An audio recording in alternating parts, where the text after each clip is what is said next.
Please welcome Derek Davis from Marshall, Missouri. Thanks, Derek. Okay. All right, guys. So a little background about myself, just to give you an idea. So I am from Central Missouri and grew up on a family farm, still continue to farm, and my family does as well. Through that, we spent 10 years farming organic. So that'll kind of tie into what kind of where I'm headed with a lot of this, because we had to do a lot of figuring out along the way. And then last year, 24, we made the decision to go back to non-GMO and move forward from there. So, and that was just simply because we were working with a lot of growers, trying to push the envelope on a lot of things, and it's hard to maintain that crop when you're at home, having to take care of your own. You can't be out and about. So, I'm going to share with you. I'm not here to teach. Being from Missouri, it's a show me state, right? And so a lot of times we feel the need to show pictures and proof. And what really intrigued me is all this stuff that they've talked about sounds good. Most of the stuff they've talked about today works just like they say it does. But when you see, I mean, every magazine you open, there's a biological ad on almost every other page, right? And it's overwhelming. Where do you start? Where do you go? And through this process, we opened up an elevator there in Marshall, Missouri called River Valley Ag Exchange. And River Valley was open primarily to work with organic growers. We were a grower ourselves. And through the process of, we buy and sell grain. And through that process, we got to see a lot of differences in grain qualities, and it got us peeling layers back. Hey, what's going on here, right? And so at that facility, whether we're working with food grade organic corn or whether it's just seed production on the non-GMO side, we get to see a lot of how these programs, and I'm going to show you how that affects the bottom line. So as a child myself, I got to thinking, I remember walking out behind the fertilizer buggy and seeing those little pellets of fertilizer. And I remember thinking, how in the world did that little piece of fertilizer here, there, everywhere, how in the world does that get us to 200 bushel corn? And so I knew there had to be more to it, right?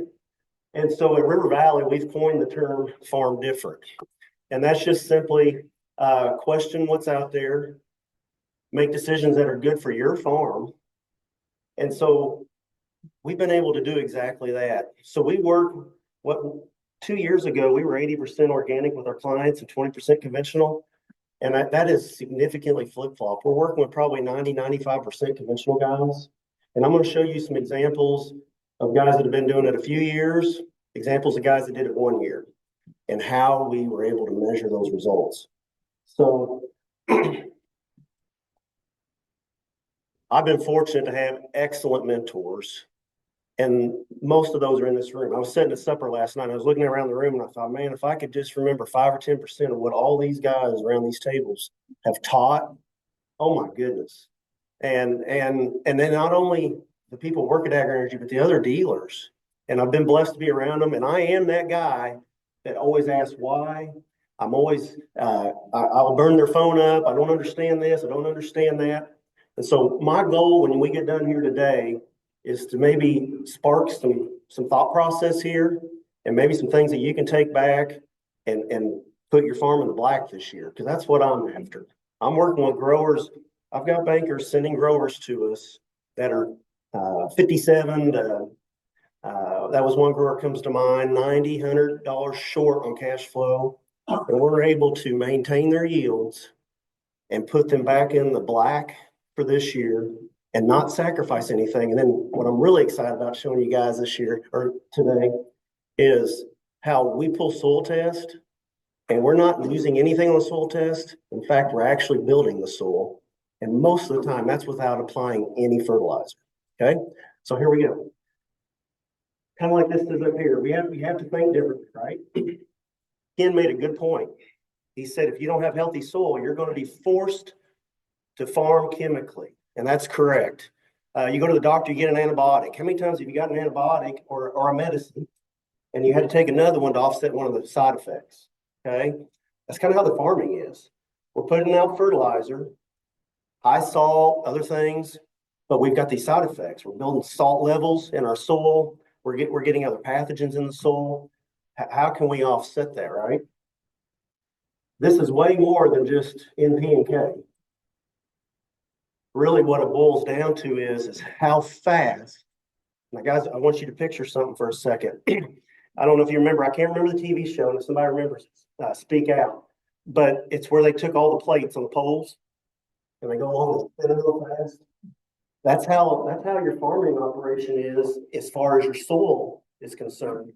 Because we're trying to spin that plate as fast as we can, and we're trying to recycle those nutrients as fast as we can and put them back in the soil and have them in a form that's available for that crop this year. Okay, that's the goal. So ultimately, the question is, how do I grow the most microbes per acre? There is no silver bullet. For me, every acre has a biological seed treatment on it. That's my preference.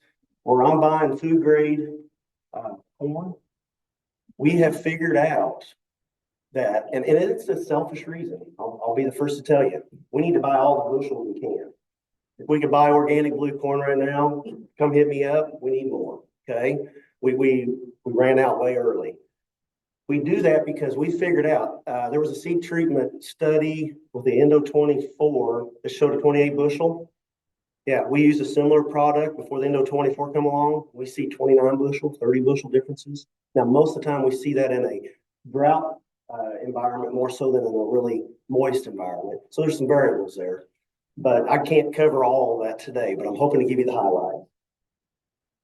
We want to create an environment that plant can go. So we want to get rid of that side effect that the fertilizer is putting out there so that that plant can take off. And realize I'm working with, both organic and conventional. I'm going to be probably speaking a little bit more conventional, but ultimately the same thing works and they're basically the same products, okay, that you use on the organic. When you can take does anybody know where Clay Center, Kansas is by chance? Okay. I will say it was a prairie hybrid variety, Kenneth. Okay. I will say that. But that gentleman cannot get litter out there cost effectively, organic corn. Now he did have water. Okay. But he was raising 150 plus bushel corn, 5 units of nitrogen. Okay. So that's the kind of stuff I want to touch on. Inoculants are very important. Get a seed treatment out there if you can. It allows you to cheat. That's what I tell people. Just like what Clint said, starter fertilizers. I smile because we don't have very many liquid guys in our area or that have at least starter fertilizer. And when they have that, I just smile and say, hey, we get to cheat this year. And that's exactly right. You can take those dollars you're putting in other fertilizer methods and put it in that liquid and cut back those dollars and be a whole lot more efficient, guys. Okay. And then probably one of the neatest secrets, and it's not a secret, is that we just figured out there's feed the microbes and then there's feed the microbes. And if you can do a really good job of feeding those microbes, man, it changes everything exponentially. So we got to start off and get our soil right. I firmly believe in using a good seed treatment. The more, the better root mass. You build this building, right? I mean, if it was 20 stories tall, what's the most important thing? It's having that foundation. Put that in there. More root surface means more contact with more nutrients in the soil. And it just sets you up for success going into the year. Okay. You can weather those storms, whether it's excess water, it's not enough water, all those things. And then the thing I'm going to touch on, and really what most of what I'm going to share with you is focused on, is spinning those plates. Residues. We want to speed up decomposition. Feed the microbes. What's some good options? There's lots of good options, guys. Okay. I believe there's some that are better than others, but these are some good options. And what I use is on that list. Okay. Benefits of residue management. Ken brought up a good point. I wrote it down and I can't remember it, but it talked about tilth. That is so important.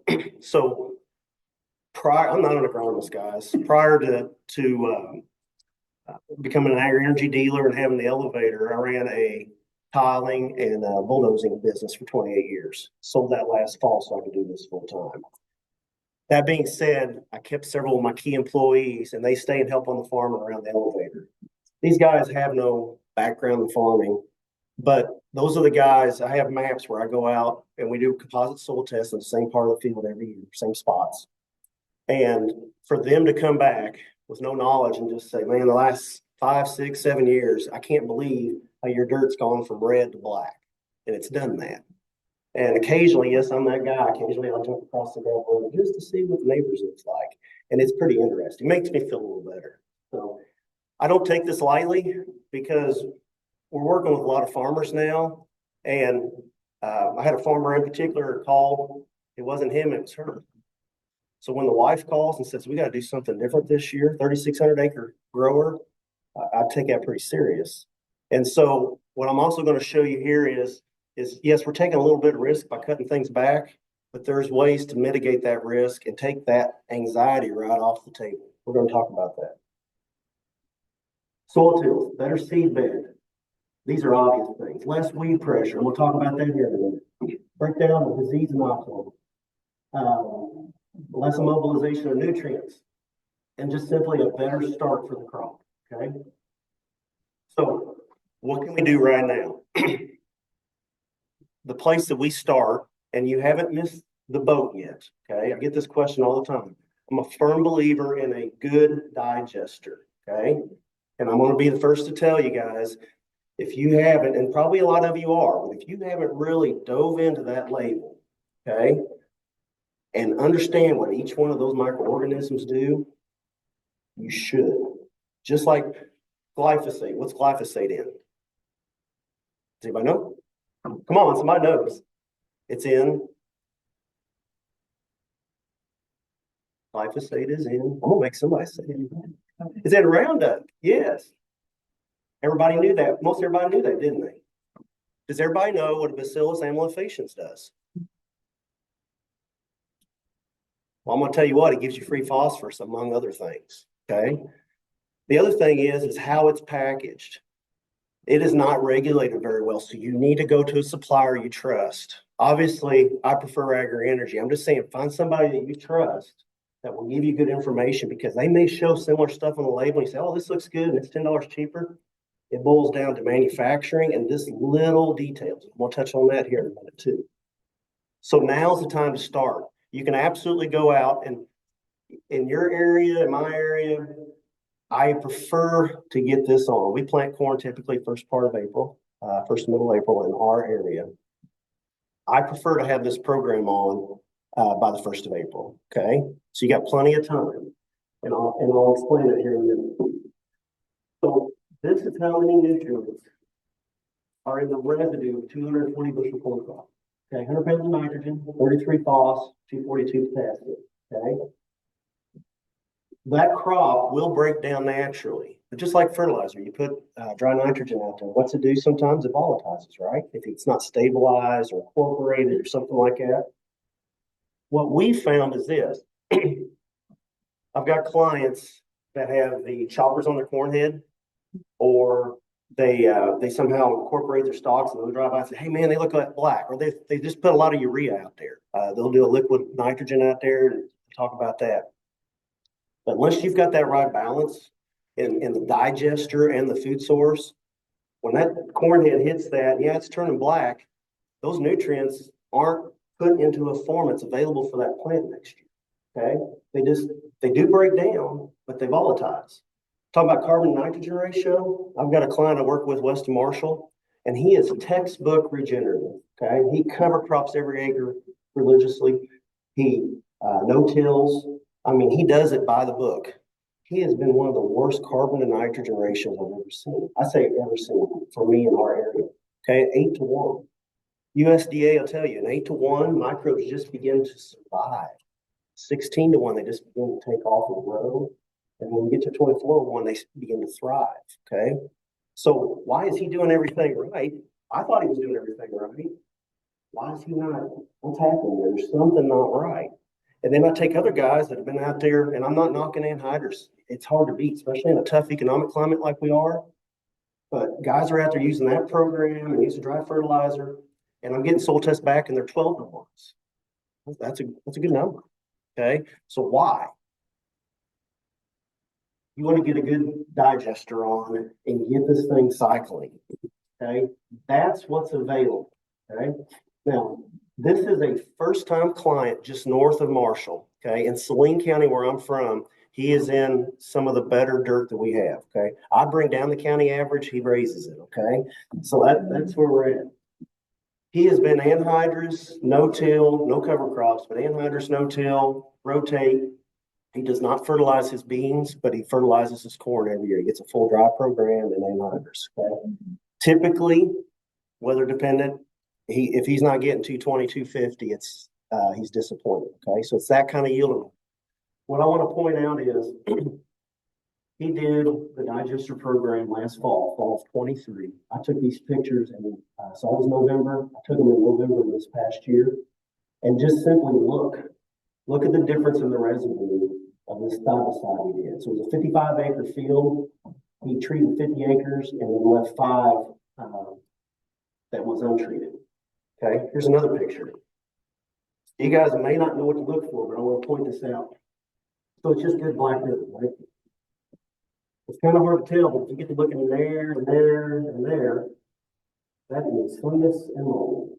That is beneficial, and that is what we're looking for when we pull that crop back, is to see that down there. We see that, we smile. We know we're on the right track, guys.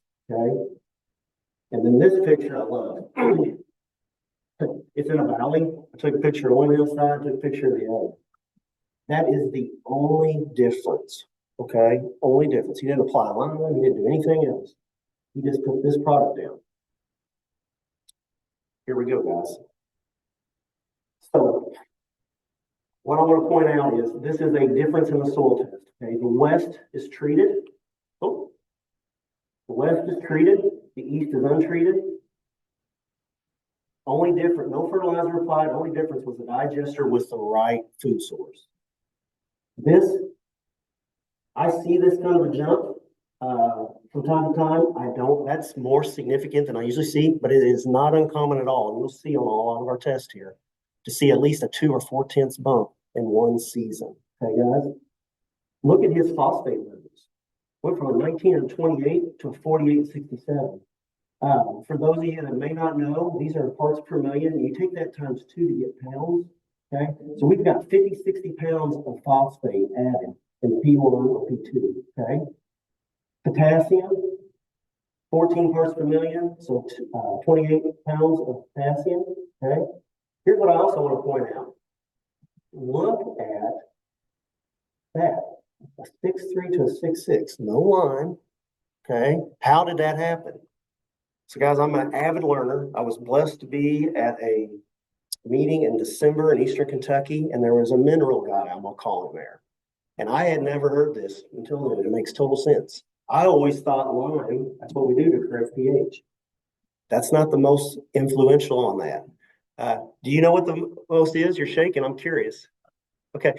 No, that's fine. That's fine. I just watched it on YouTube last night. So no. Sodium. Sodium is most influential, and then potassium, okay, then magnesium, and then calcium. Okay, I want to point out something here, guys. Look at his sodium. Now, his sodium didn't change much. So it's like, well, okay, how come that moved?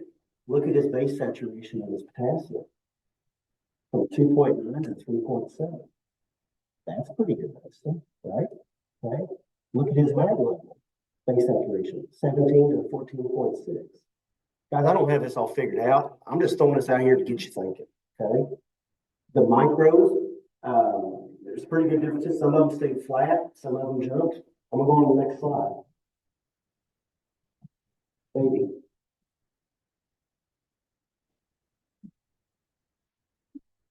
I'll just do it manual. Oh no, I see what it did. Looking for an update. Oh, Oh, here, I'll let you do your magic. if I can.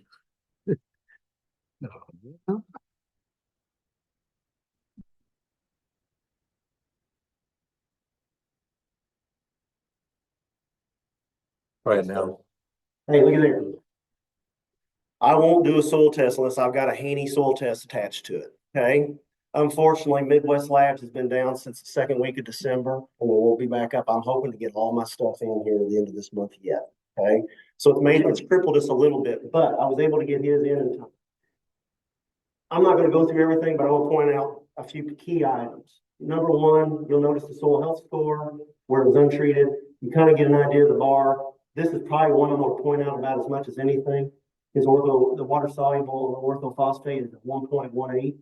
CO2 burst, which is a measure of microbial activity in the soil, both good or bad. So I kind of take that one with a little bit of salt, okay, on that one. His carbon nitrogen ratio, it's kind of hard to see this on it, but I want to point out his nitrogen too. It's a 39. So where he was treated, his soil health went up some. Those bars all evened out. If you were to remember all the numbers, those all increased. But we went from a 1 point something to a 5 point something, guys, and no fertilizer was added. And he put in Saline County, we had one of the best crops we've ever had in Saline County this year. Okay. So he pulled a great soybean crop off of this and raised his soil test. It's amazing. All right. And then he increased his organic nitrogen about 10%, guys. Okay. Step 10. This is how, when that wife called, I could take the anxiety off the table. There's nothing worse than wondering when you're looking at that corn in June going, should I top dress? Should I not? Corn's 420. What do I do? Guys, we can take a stat test. Now, this is different from a tissue test. It allows us to forecast. I'm sure a lot of you are familiar, and if you're not, this is a super tool, okay? And we did a bunch of these all over the place this year in particular. And find you a good lab. I'm going to brag on this one. That Texas Plant and Soil Lab is unbelievable. And I'm going to share some stuff on this with you here in a little bit. But here's what I want to point out. He didn't add any fertilizer, right? That is a 66, by the way, and that's a 61. So that means that he is up 10% in his phosphate in his plant, okay? His potassium was, let's see, that'd be about 20%, 25% increase in potassium in the uptake. That is unbelievable, guys. Here's where it really matters, though, to you and the banker, okay? Guys, per Midwest recommendations on the untreated for 250 bushel corn oil, he needs to put 115 pounds of phosphate and 100 pounds of potash and 270. When he treated it, he needs no phosphate, 10 less pounds of potassium, 10 less pounds of nitrogen. Guys, I don't know if you guys have been buying phosphate recently. I think that number's still fairly accurate. For less than a $20 an acre program, he saved $120 some. That maths. And that's what's going to keep our family farm in business. Okay. Little side note. Ken, if I'm wrong, you tell me different. Last night, Ken shared with me, the bank there did shared in an email that out of the last 20 years, is that correct? Corn has been produced at a loss 12 out of those 20, and soybeans 10 out of 20. Is that correct? Think about that for a second, okay? I'm going to go ahead and throw this in. Anybody follow Ken Ferry Farm Journal? Okay, that guy's good. He's sharp. But guys, we're out here and we've got the latest technology to guide our tractor. Okay, we're putting the latest technology and dollars in our seed, and those have come so far. I don't think anybody here would disagree. But we're still using 1960s chart to figure nutrient removal to go out there and fertilize the crop. And I lost sleep over this for a night. January 9th, this month, he put out an article talking about replacing nutrients for 250 bushel corn. His program, if you add it all up, is $700 approximately to replace nutrients for 250 bushel. That math does not work, guys. But that's what they teach us. That's what they teach in school. And that's a whole other subject. Question it, right? Sometimes we got to farm different. Okay. A little different part of my world. This is a heavy, tight clay soil. Okay. Typically, if they're raising 40, 50 bushel beans, they call it a win. First time client, corn stalks on this one as well. No fertilizer added.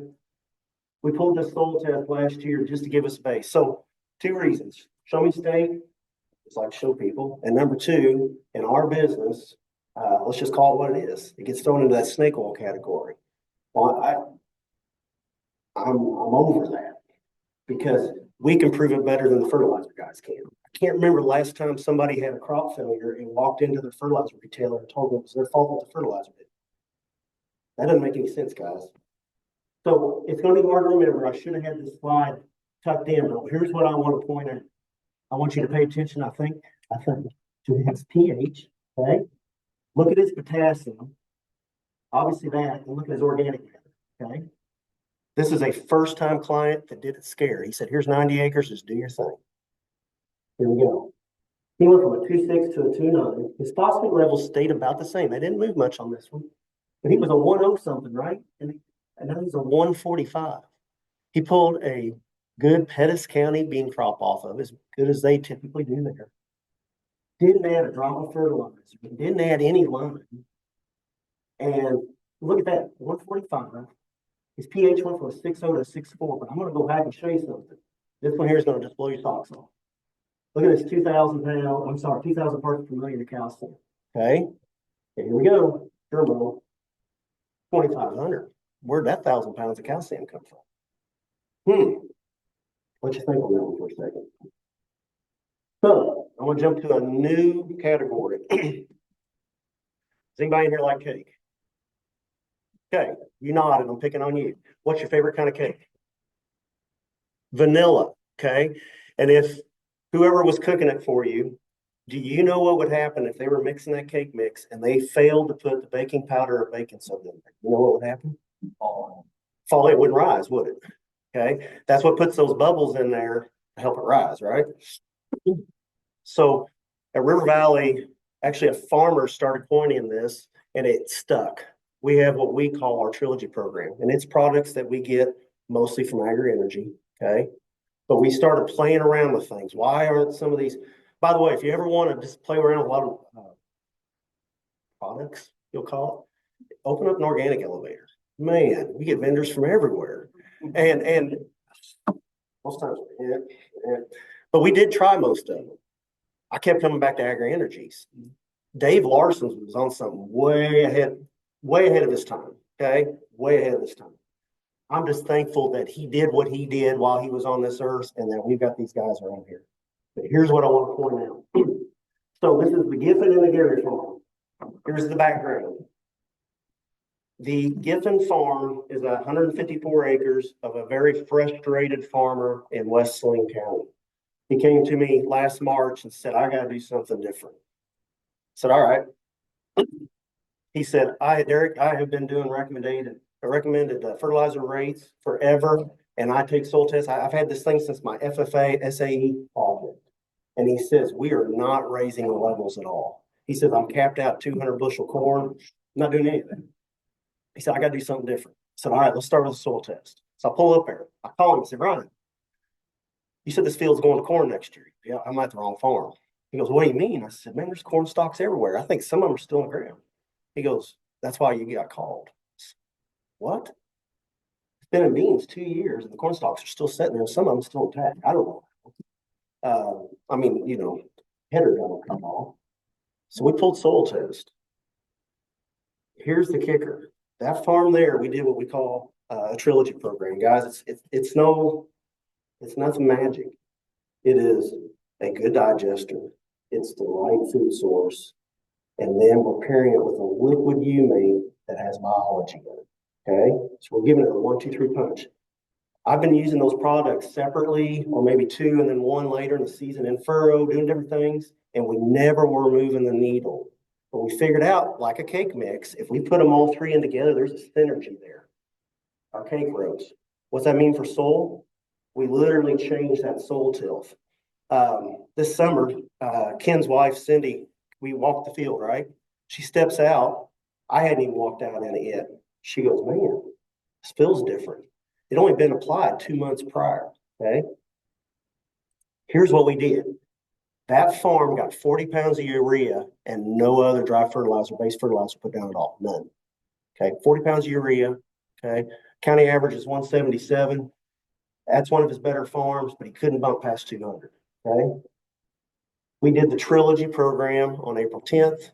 He called the co-op. I think later that day they got the fertilizer put in. He incorporated it with his cultivator, and then he went and planted corn. Okay, right next door to it, and I'm talking 5 foot away. They took a fence row out, and he had his neighbor's farm that didn't want to try this new thing, right?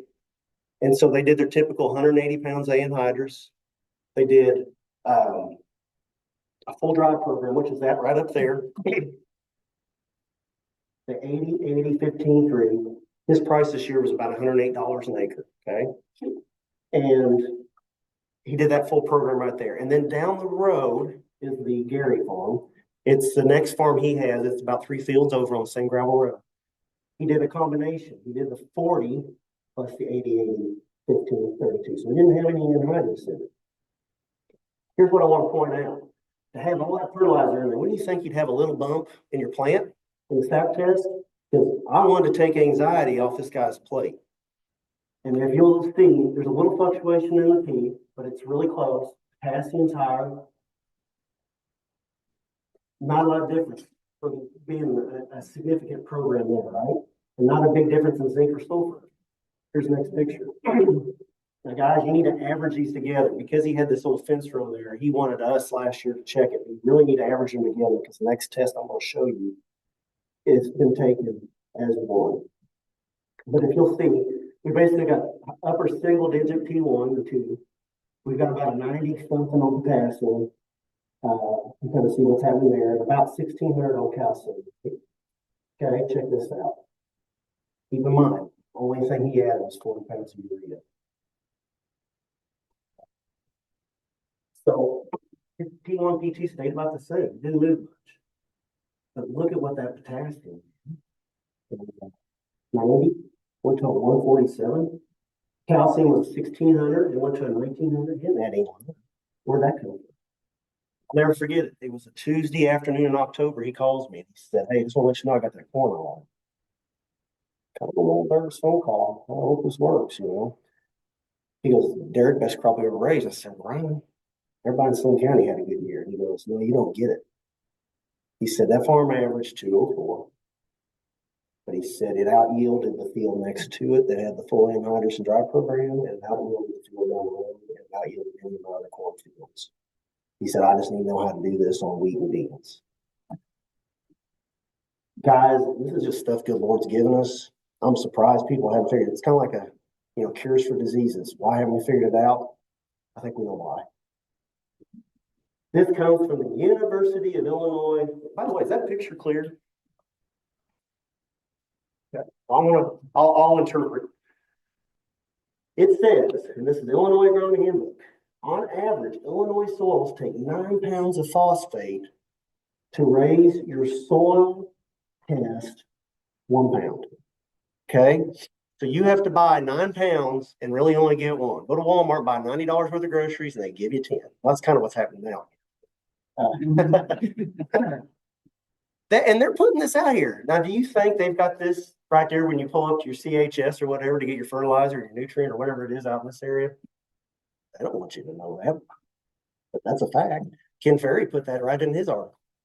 Now, look at this one. On average in Illinois, it takes 4 pounds of potash to raise your soil test. 1 pound, okay? You saw on these tests, we're raising them 20, 40 parts per million. That's 40, 80, 90 pounds. That would take 800 and some pounds of potash. What, 40 cents a pound? You guys do the math. It don't matter. Okay. I'm going to switch gears slightly. We were fortunate enough to do a trial. We were the only trial in the U.S. that did this particular product. And I'm going to tell you what, for the growers that simply aren't comfortable to make a change and they feel comfortable with their dry fertilizer, we have an option. We really debated about even publishing these results because they were just too good to be true. Okay. But we decided to just be fully transparent. I have one of the most excited farmers in West Missouri you've ever seen. I've got a fertilizer retailer that wanted it to fail. And we've had several heartfelt conversations since. He sells fertilizer and he saw this happen. But this Involex Prime, Agri Energy has this. Okay, this is the first year it's going to out commercial. You can apply that to your dry fertilizer and it will significantly break down. Instead of having that 9-to-1 or 4-to-1, I think you cut that in half, if not 2/3. It makes it that available. Plus, it also helps make available what's in the soil. Does anybody here know approximately how many pounds of unavailable or inorganic phosphate on every acre of soil in this Midwest? Does anybody know? 6,000 pounds, give or take. How many pounds of potash or potassium? 20,000, give or take. 14 to 24 is kind of the average, okay? So if we got it all there, why aren't we tapping into it, right? So for the guys that want to add new fertilizer, this product, depending on how you retail it, usually the farmer ends up paying about $8 an acre, okay? Now here we go. You guys got your seatbelts on? Okay, here we go. This is a picture of the roots. We took pictures, we did drones, we did everything, we pulled ears, we walked this field multiple times during the year and thought, no, this is too good to be true. We did multiple digs. I mean, we just got tired of taking all the pictures. They all look the same, treated and untreated. More root mass, more nutrient uptake, right guys? Okay, here's where it gets really crazy. We had 6 trials. Keep in mind, this farmer is in a 135 to 150 bushel environment, okay? That's what he shoots to make every year. Here's how you decipher this information. Right up here, where it was treated at 3 different spots of his farm or field. Where it was treated was 209, untreated 166. Treated 205, untreated 123. Treated 155, untreated 114. An average of 55 bushel increase for a little bit of biology. Unbelievable. So I'm going to share with you, we call our farm Legacy Rich Farms. We've got a little different track record. We've been doing this for a little bit longer.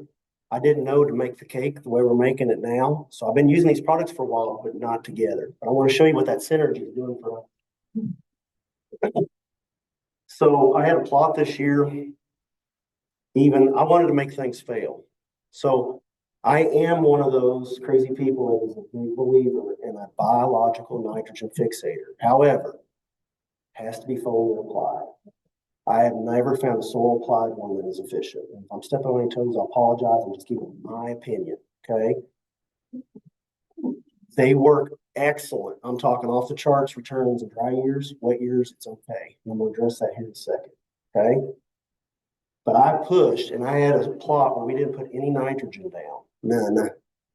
Now, we used manure for our nitrogen, so I didn't get any P and K either. But I wanted to push. And I didn't put this up here, so I'm kind of give you the overcap. My point is this. We took that. Some of you guys maybe heard of Green Lightning. We were able to do trials with that this year. And I'm here to tell you, I've got the SAP test to show you. If you guys want to see them later, catch me. But it didn't lose any ground, guys. So 0 nitrogen, and we're using these alternate sources. It's amazing, okay?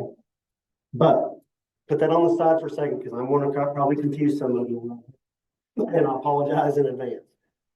These are 3 different farms, and it's simply what it says here.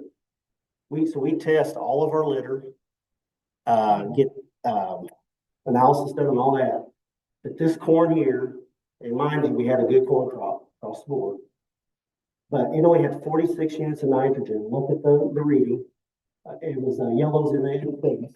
Usually it needs to be the upper fruit to can't read it. Okay, well, I'll just tell you that's a 5.07, and it's excess nitrogen at 46 units of nitrogen, guys. This is non-GMO corn. Okay. This one here, no commercial fertilizer, 36 units of nitrogen on that particular litter. It was a lower analysis, and that's a 4.7, I believe, if I remember right. And then this one here, green's right in the money, by the way. SAP test allows you to forecast 2 to 3 weeks into the future so that if you need to make corrections and want to stay married, you can go out there and do it and sleep better through July and August. 22 units of nitrogen. And I think I don't remember, but it's a 4 point something. My point is this. push the envelope and see what's gonna work for your farm on nitrogen. We're about to wrap up here, 4 or 5 inch slide. I color coded them to make it easier. I'll give you the background on this. These are 3 farms of ours. All 3 of these fields were in corn stalks in 23, planted in seed beans in 24.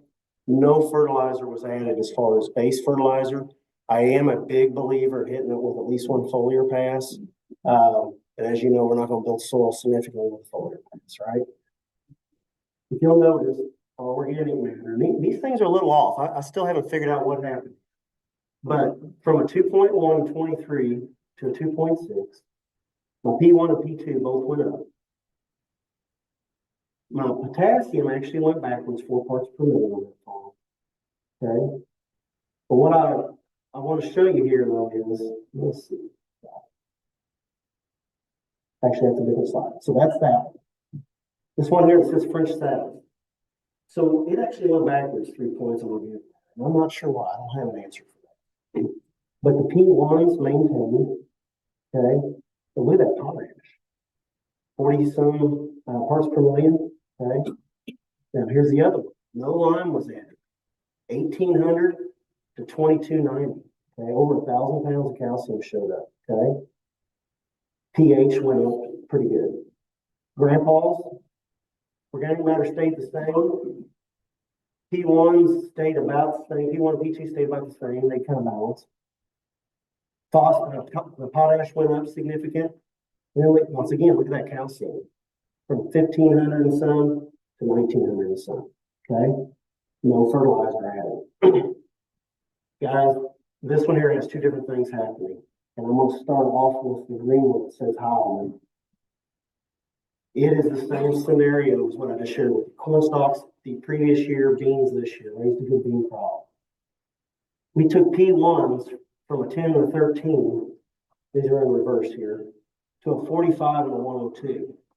Now I'm going to share something with you. That 102 is very high, right? And that's how they classify it as well. What I'm seeing is farms like this, because I hadn't used this program on this farm until this year. I'll see those P1s jumped way up there, okay? Way up. And then I'll come back the next year. I expect to see that 102 be a 50-something next year. I think what's happening, I don't know the answer, but I think what's happening, I think this soil, we're allowing it to self-balance rather than shove something down its throat. And I think it's broken all loose, and then it brings it back to our ratios, right? Whether it's your phos to zinc ratios, all these different things, the soil's trying to balance itself. And I think that's what's happening here. Potash, now that's a crazy one. Went from a 107 to a 240. Okay. And the pH changed significant, and then 1,300 pounds of calcium. Now, the difference on the red one, here's the story on it. So that's the one that had 36 units of nitrogen put on it with litter. So it did have some P and K put on. But what I want to drive home is this. That farm's been my challenge. That field has been a challenge. I can't get the pH to come up, but I hadn't been trying these products like this. And I was actually on the list to put lime on it because I couldn't get it above a 5.9. When we tested the last fall, it was a 5.7. And we took it from that to a 6.3 with no lime. All we did was break down the soybean stubble and the cover crop that was there. This did have some cover crop on it. And then look at the potassium increase. Okay? Phosphates all came up. There you go. So I'm going to switch gears slightly. We're starting to work with grass people. In Missouri, in Sling County, I'm kind of in the little mini Illinois of Missouri, okay? So I feel like I'm in Illinois working around those operators. We just have that, that's what we raise, that's that mentality. You don't go very far south, miles south, and we get into heavy grass, heavy cow-calf. These guys are throwing fertilizer, trying to get that up. So I'm going to tell you a couple stories here that happened. That trilogy program I'm talking about, the magic and the cake rising. So Ryan, the guy that had the Gary Giffen farm, he calls me August 8th. His wife's mowing the yard, getting ready to go to State Fair, the kids show livestock. And he goes, text me, what's that product that I got from you this year? And I said, well, no, there's 3 of them. Well, what was that black product? So I told him. And he said, I didn't tell you, but I got a quart jar out of your tote when it was sitting there overnight. And he says, I sprinkled it out in my yard. Okay. He said, the rain stopped, the hay field burned up, my yard burned up. But my wife is a little upset. She doesn't know why we've got these stripes in her yard. And I go, holy moly, that's kind of cool. Grandpa always taught me, keep a screwdriver in the truck. You can use it to pry wheels, you can use it to check seat depth, you can do a lot of things. He said, I went over and I got Grandpa's screwdriver. He said, I went to push it in here, it didn't even begin. This is a heavy clay soil, didn't even begin to go in the ground. He said, I got over here, screwdriver went all the way in. Guys, I want to drive home something.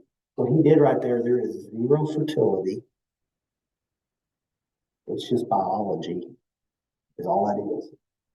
Here's the story on this. So I guess I was wanting off early for Easter weekend. So this is the corner of my water tender trailer. I use it all over the way.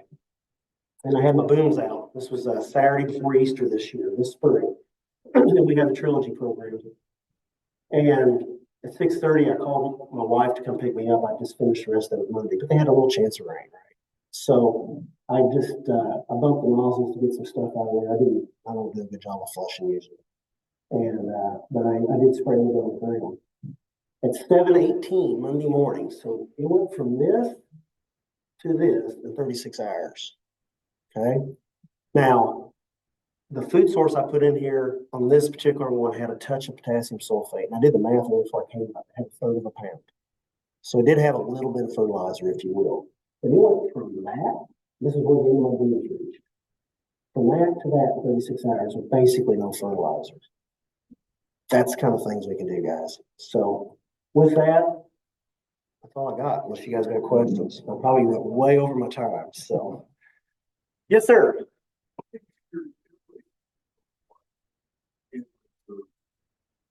Good question. So it'll vary. Me personally, I went from organic to conventional this past year. I had to get rid of my cultivator mounds, if you will. So on my ground, I would call it conventional tillage. Ryan, I don't know if it was a vertical till or a field cultivator, but that's what he did. But then the gentleman that had Central Pettis County that raised his, he's 100% no-till, and he's been no-till for a long time. So we do vary. The Miami has been no-till for years. The one that had the different colors of the hillsides, or the pictures of the hillsides. Yes, sir. So you need a good digester, you need a good food source, and you need a good humate with biology. Okay, and I can help get you in that direction, or any of these guys can. Okay. Biology, carbon, and You guys, we need to keep rolling. I don't want to take away from Mr. Slowball there. So Derek, if you want to, you can talk to me anytime. Thanks for sharing, Derek.